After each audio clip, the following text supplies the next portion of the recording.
আমি নীরব আকাশ চেয়েছি, কালবৈশাখী ঝড় চাইনি। আমি নিঃশব্দ শান্ত সাগর চেয়েছি, উত্তাল ঢেউ চাইনি। ভালোবাসলে বেহায়া হতে হয়, সমাজ পরিবার পরিস্বজনের দিকে তাকালে হয় না। কারণ সমাজ তোমাকে থাকতে এবং পরিবার তোমার সারা জীবনের ভরণ পোষণের দায়িত্ব নেবে না। চরিত্রটাই আসল, রূপ বা টাকা দেখে কারো প্রেমে পড়ো না। চরিত্র ঠিক থাকলে গাছতলাতেও শান্তি মেলে, চরিত্র ঠিক না থাকলে দশতলাতেও সুখী হওয়া যায় না। হ্যাঁ, আমি জানি তোমার বাবার টাকা আছে, তাই হয়তো তোমাকে মানাবে না আমার পাশে।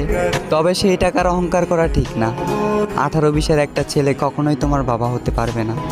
তবে সেই ছেলেটারও একদিন ঘাম ঝরবে, সময় ঘুরবে, সারা জীবন আর বেকার থাকবে না। হ্যাঁ, আমি জানি তুমি সুন্দর, সৌন্দর্যের তালিকায় তুমি শীর্ষে। তবে এই রূপের অহংকার করিও না। মনে রাখো, মাটির তৈরি মানুষ তুমি, একদিন মাটিতেই যাবে মিশে।